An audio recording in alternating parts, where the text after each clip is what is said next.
Hey guys, it's Kevin in my review for the Forever Purge. What the Forever Purge is essentially about is basically, it takes place a few years after the events of the Purge election year, and if you remember in that film, they successfully were able to end the Purge, or at least it seemed that way. Somehow the NFFA has stepped back into power, the Purge is going on again, and it's gotten to the point where there are people that are so obsessed with purging that they're actually unsatisfied by what they're doing, so they decide that they're going to try to make it longer, and basically try to make the Purge go on seemingly forever and never actually stop in order to achieve their goal. And so we follow different characters as they try to survive and navigate their way around this and just finally, get a way to get out of this hostile environment. So the Forever Purge, I was very much not looking forward to this movie. Look, if you guys remember when I watched the first Purge, I had said in that review that I had only seen that one and the Purge, not the first Purge. I know it's confusing, but like the original Purge, like the home invasion film. Yeah, not a big fan very much at all. But I decided that, since this one is basically like a direct sequel to the Purge election year, I might as well watch the other films in this franchise. And I can say after watching this franchise, I don't really know why it's won. This is one of the most unnecessary and just, I think repetitive franchises I've ever seen. The only film that I think is close to decent is The Purge Anarchy. I think that's the only film that got close to maybe doing more than just scratching the surface of what the Purge is really about, what the goal is, how people feel about others purging, ordinary people putting themselves in this environment. That's the only one I think has done well. Other than that, I think this has been a franchise that has thrived off of just gratuitous violence, and that's kind of it. It's done as a way to shock you, it's done as a way to make you feel very uncomfortable, but it really doesn't have much on its mind aside from that, and that's how I've always felt about this franchise, and especially watching the Purge election year. I mean, that was an easy place to stop. The way they wrap things up, with the Purge being, basically being voided, it not being a thing anymore, there really was no reason to continue, but, because James DeMonaco just loves that money, and these are very cheap to make, they continue to make more, and the first Purge is probably one of the better ones. I didn't hate it as much as some of the others. In fact, I thought some of the character beats were really good, but even with that one, that film goes off the rails very quickly. The original Purge is just a generic home invasion film. There just has never been that much to this series that has overall appealed to me. And so with the Forever Purge, I was very much not looking forward to this film. To me, this looked like the dumbest one yet. It seemed like a very desperate attempt to continue milking this franchise as much as they possibly could. I've finally seen it, and yeah, this movie sucks. The Forever Purge, honestly, might just be the dumbest and probably the most unnecessary entry within this entire franchise, and after watching this film, it's pretty clear to me what their goal is at this point. They're just trying to milk this as much as they possibly can. They're just trying to keep this going as long as humanly possible, and it is just so tiring at this point, and especially with recent events that have gone down, it's just not something that I think I think should be encouraged anymore. I really don't think so. There's a lot of things that I really can't stand about this film, but we're just getting to right now. So we're gonna start off by talking about the acting here, which, look, I'll say this. The Purge films have never been made for acting. I mean, none of them. You don't watch these movies because you want to see really strong performances. I think aside from Ethan Hawke in the first one and Frank Grillo in the second and third, and most of the people, I liked the cast in the first Purge. I did. I thought there were some good actors in there.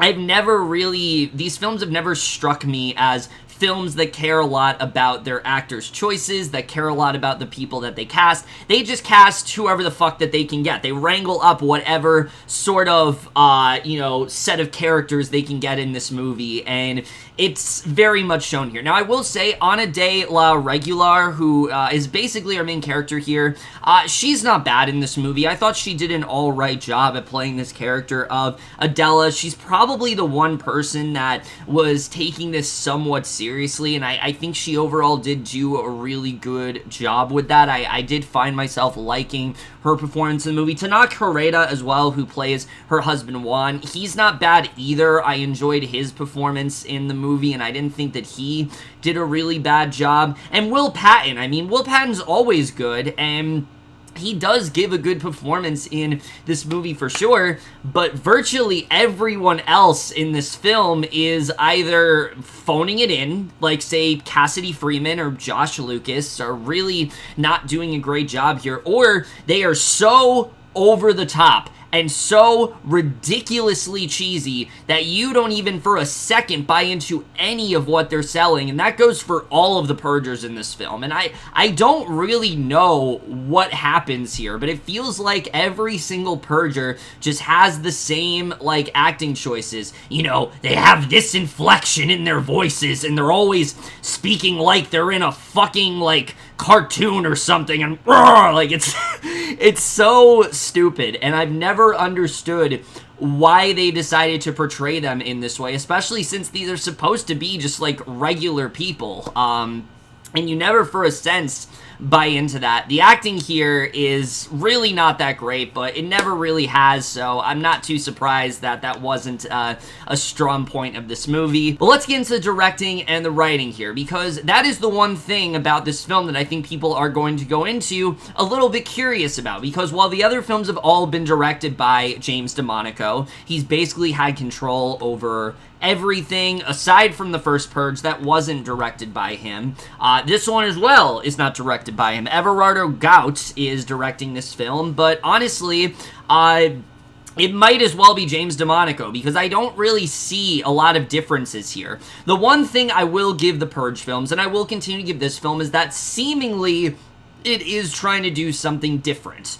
Whether it's, the Purge Anarchy, which is trying to be a lot more of, like, this very high-stakes action film, whether it's the Purge election year, where I don't really know what that film was really trying to go for, whether it's the first Purge, where it's trying to cover a lot more, social issues and things like that. And then you get to this movie, and I think what they're trying to go for is like a post-apocalyptic thriller. At least it feels like that's what they're going for. But the problem is, for me, I feel like the directing is still mostly the same. This film has a huge emphasis on being as violent, being as crazy as it really can, and not really caring about anything else. And so, as a result, everything else this film tries to do feels massively inauthentic to me. And it just does not work in the way that they really wanted to. There are events that I feel like should be portrayed completely differently, and the film, for some reason, chooses to do it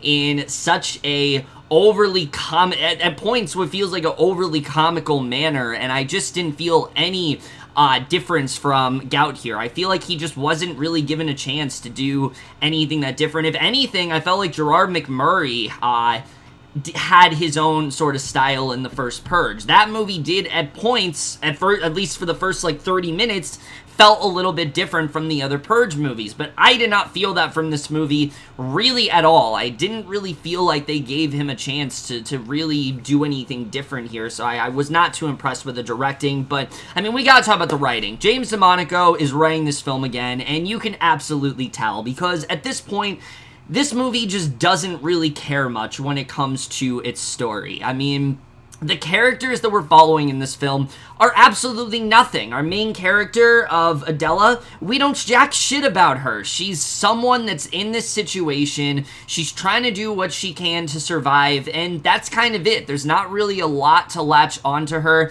as a character. And the film is so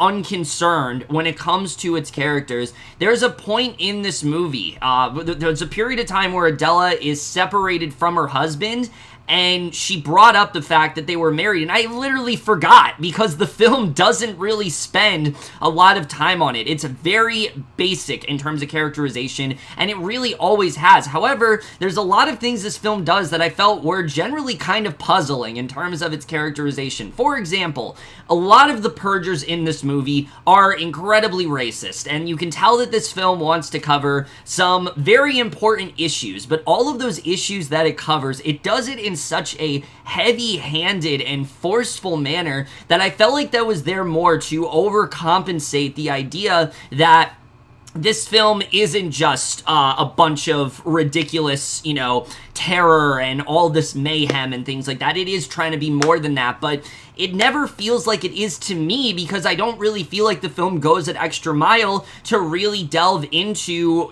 the emotional trauma this is having on these characters. I mean, yeah, a lot of these characters are really disgusting with the things that they say. There's a lot of racially charged language. There's a lot of issues the film's trying to center on, like gentrification. There are issues like, say, immigration and things like that. It's trying to cover these issues, but it doesn't do it in an authentic manner. It does it in a way that honestly feels kind of disingenuous at points. I wouldn't be surprised if DeMonaco threw this in here because he's like, oh, well, see, I am doing something different. And it's like, no, you're not, because you're not really focusing on this at all. Your focus is still on the relentless violence, and it just doesn't really work. But the other thing that I found to be really problematic about this film is that there are other characters in this movie that honestly are just as bad, but they're portrayed as heroes, and I really did not understand that. Josh Lucas's character is someone who is very,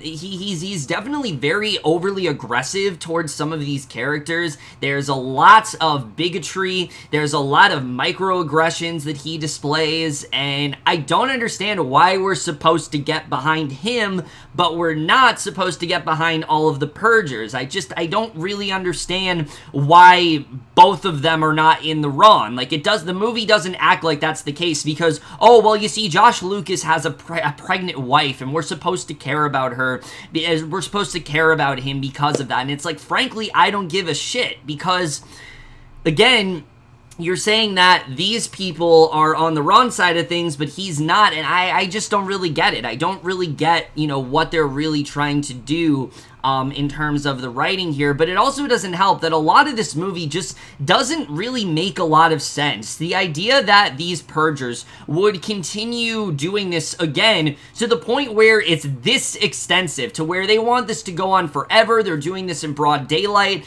is just really illogical, considering that the last movie, you could see that there was a concerted effort to put this to rest, to not participate in this anymore. So why all of a sudden in this film is that overruled? Why is it now the opposite, where people want to continue purging, to where people want to really double down on what the NFFA was doing? I thought that what this film was trying to get at is that the NFFA are wrong for feeling this way, that the NFFA are a bunch of corporate, is this corporate group that is very quickly trying to, get rid of the lower and middle class. At least that's what the previous films have really dived into. Here, I don't know what the point of this is. Like, why are they purging? What is their reasoning for doing this? We never really understand it, but it also doesn't make sense because of the way the third film wrapped up.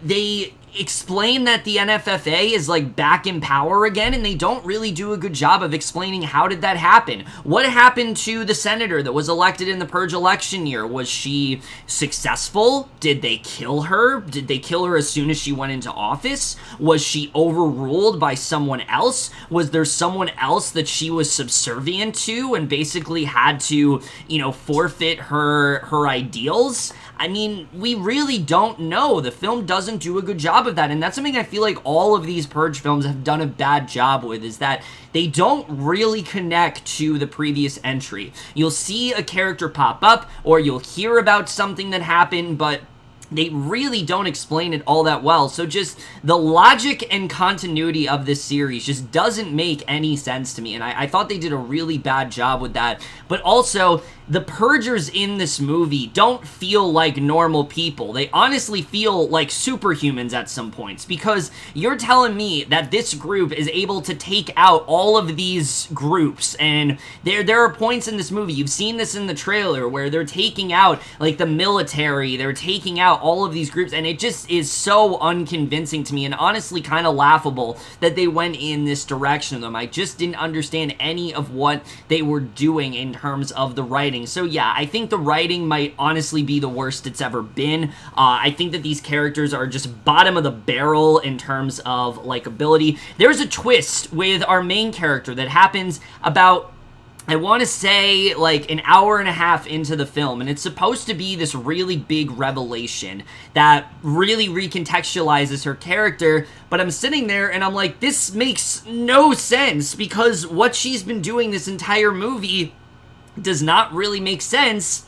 If this twist is a thing, if this is actually true, then how come she did this? I found myself so confused by this twist. I understood why they wanted to do it, but they didn't do a good job of really selling it. They didn't do a good job of really getting you to buy into this premise. The whole thing just feels so hokey, and I don't think they've ever done a good job in terms of the writing. They've never really made this feel authentic. They've never really made this feel like it could actually happen. I know there are a lot of people that want to act like this can happen, but with the way it's done in this movie, it's just too ridiculous. It's too ridiculous for me to buy that this would even remotely happen at this point. So yeah, I really, really could not stand the writing here at all. And in fact, what I think would really help these films, and I've thought about this since watching all of these sequels, is focus less on that violence, because like I said, the film is so over-reliant on it. Instead, focus on the NFFA as a group. Why do they continue to pursue these ideals? Why do they feel this way? What do they think is their goal? How are, they believe that they're like cleansing the world. How are they really going about it? What have their successes been like?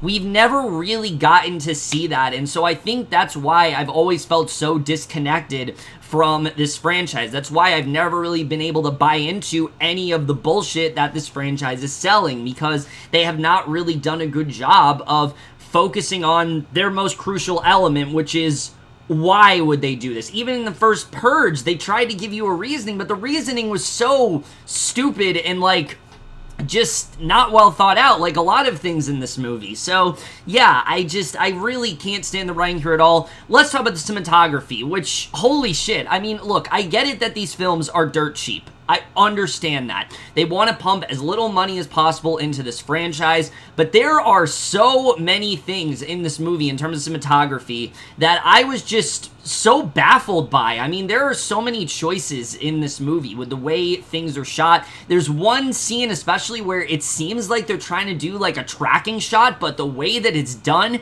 it's just so inept in that way, and there are a lot of shots that are like that here. This movie feels like it was made for dirt cheap, but it also feels like they got the most inexperienced cinematographer possible, because the movie also is so bland looking. The look and feel of everything, it just feels so off. It feels so much cheaper, and they did not really do a good job in terms of cinematography. Anytime they try to do like a large action set piece, it looks so phony, and it just doesn't look convincing at all. You don't really feel the scope of what this movie is going for.